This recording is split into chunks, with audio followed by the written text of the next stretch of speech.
Alright, guys, let's do a global update today because things are just getting downright bizarre. As we all know, Besson and the Chinese, they are in Malaysia for trade talks. And here's how hilarious things started off. Besson thought that his complaint actually got China's trade negotiator fired, but here he is dressed in black. He's still in a Chinese trade team. China is not gonna listen to Scott Besson. In fact, they know the secretary was rattled by Lee and they probably doubled down again to scare Besson. Now, the US is basically facing the Olympics of trade negotiations. It's not going to be easy. They are demanding the world. They want the sky, they want the earth, but Trump isn't willing to budge. It's the carrot and stick approach, except Trump has nothing to give except removing his threats. It's still about the tariffs for him. When China wants something more substantial, like the removal of semiconductor sanctions. The problem is Trump himself. He wants to go back to the status quo of 30% tariffs on China and Beijing imposing only 10% on US goods. He's re weaponizing the US consumer market once again. As you know, they're paying 55%. That's a lot of money. They never were paying anything over years and years and years. But they were like anybody else. A lot of countries took advantage of the U.S. They're not taking advantage anymore. No, China's paying 55% and a potential 155% come November 1st unless we make a deal. And I'm meeting with President Xi. We have a very good relationship. We're going to be meeting in South Korea in a couple of weeks. Now, will China concede much? I don't think so. In the previous negotiations, China had demanded a complete removal of all US tariffs, and this includes export control measures like buying advanced lithography machines from the G7. However, we know the US playbook in 2025. Trump wants to win the AI race and the chip war, so giving that up is also nearly impossible. He will still block ASML and Tokyo Electron from selling to China. But this next demand is crazy. Trump wants a complete deal with the Chinese, and we know what that means for Beijing to cancel the rare earth curbs, for fentanyl to stop, and to save US farmers. Trump wants China to resume buying American soybeans, all fine and good, but he wants something more. He wants the Chinese to reduce or stop buying Russian oil from Putin. This is an obvious red line for China and for Russia.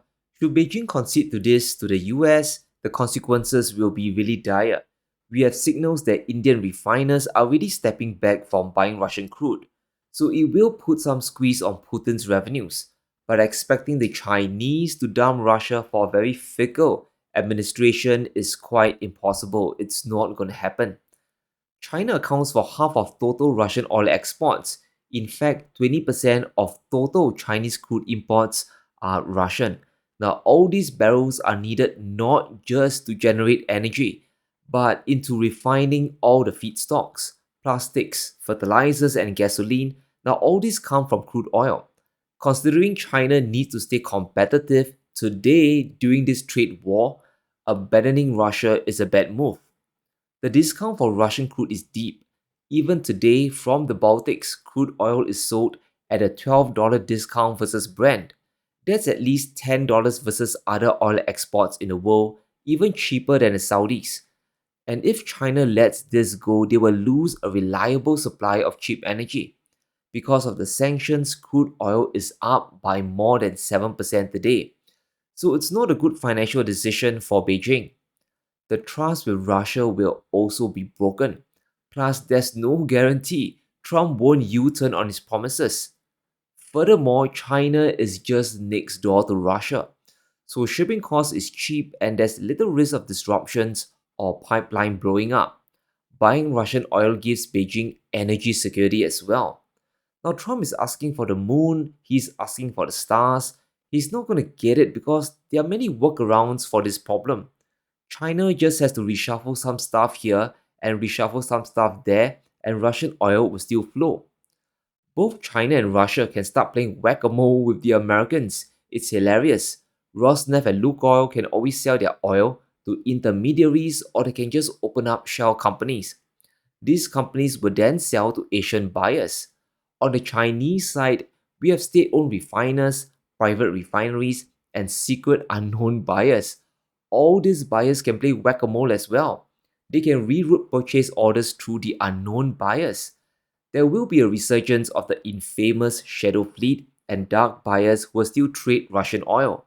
Guys, the margins are just too lucrative, and billions of dollars for all these traders will still be made. China also has a logistical advantage. They are just next door to Russia, which means the risk of shipping is reduced. China can use their own vessels, they can use their own insurers to get the cargo from eastern Russia.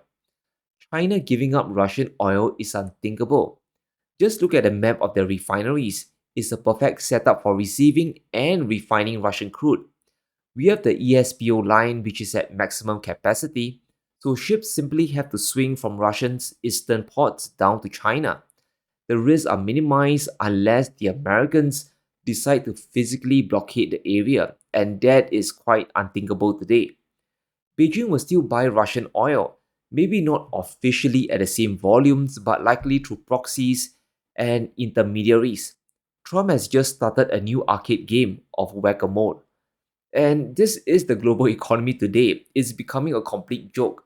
The days of complexity are over. And speaking of silliness, we have to talk about Trump having another meltdown. And if you're Canadian, you know what I mean. Because of the Reagan advertisement, Trump is going to punish Canada's economy. An additional tariff of 10% on top of the existing rate might be coming. It's a retaliation against Canada's ad for self-sufficiency. Now, it sounds bizarre, but it's par for the course now. So the baseline tariff for Canada could increase from 35% to 45%, which will be horrific. Suddenly, the Canadian leadership realizes how mercurial Trump can actually be. Unless you start trading with the rest of the world and you do it fast, you'll be living in an eternal state of fear. Understanding Canada's moves is quite important. They are huge producers of oil, including other commodities, and a lot of potential lies beneath the surface. The more they export out means the US will lose a cheap supplier up north as well. The more Trump bullies his neighbors, the odds of building a fortress North America will start to collapse. You can't get your allies to box in China when you're cornering them at the exact same time. In Canada, and what we can also control or at least heavily influence is developing new partnerships and opportunities, including with the economic giants of Asia, which is the focus of this. While Trump is flying to Asia, Canada's Carney is also rushing to the east. It's obvious what the game plan is. Canada needs to cut deals with China and other economies there. To cut reliance with the US, Canada needs two things: new export markets to sell their resource production to. Oil and gas are huge sources of revenue for the country. Secondly, Canada needs a lot more investments into the country. Now, if Trump slaps another 10% tariff on Canada, it's obvious that capital flows from US companies will dry up eventually. Now, the data isn't looking good, and the trade war is just making it worse. Canadian GDP per capita has been falling sharply since 2023, and the slide is going to get worse in 2025 thanks to Trump. The main drivers are weak productivity and lackluster investment in the country. The deficit is also going to rise above 2% of GDP, so the fiscal problem is also building. Building infrastructure projects are also very necessary. How else are you going to shift oil supply away from the US to other markets like Asia? It will cost a ton to build pipelines towards the West. The agenda is quite clear for Canada. They need help from Asian markets, especially China. Sooner or later, we'll see Carney drinking jasmine tea in Beijing. But let's talk a bit about gold today because the recent correction has seemed to stabilize. Now, once again, this move down is overdue and we should all welcome it. It's dangerous for any asset class to move up 50% in 1 year without a correction. Now, we don't want a bubble in gold, we want a sustainable bull market. And if we look at the options market in the COMEX, traders are starting to bet big against gold prices. Interest in puts have reached the highest level since 2019, and it's why there's big pressure against gold today. But here's the good news. The longer this continues and if gold doesn't break down, it's a sign that the rally still has legs left. The puts will eventually reverse, holding them cost speculators a lot of money, and the long-term trajectory of gold is still up. So we are now in a waiting game with Wall Street. Who will crack first, the bears or the bulls? We are obviously bullish on this channel simply because of long-term debasement. The US just can't stop spending and a fiscal deficit is still out of control. The trend is clear. There's no stopping this train until something really derails. This is the fiscal deficit of the US government. Since 2020, things have gotten out of hand and we are still headed to the moon. Besson says that the deficit has dropped in 2025 and technically he's right. It's down by $8 billion versus the year before. But that's half of the story. We are still at 1.8 trillion borrowed and that's despite record tariff revenue collected from the trade war. US consumers are paying Trump, but the spending is still increasing. An increase of 220 billion in mandatory and discretionary spending. The national debt itself resulted in $80 billion more spending. So the current debt burden is adding to the future debt burden of the US economy. According to JP Morgan, the price of gold is going to surpass 5 grand by the end of 2026, and that's just next year. Demand from central banks and investors will supercharge the price of gold. And if the bank is right, we are looking at a 20% or more move from where we are today. JP also predicts gold could hit 6 grand by 2028, and that's around the end of Trump's term. So the correction we are seeing today is healthy. The last thing you want for gold is to rocket to 5 grand tomorrow and then collapse by 30% the week after.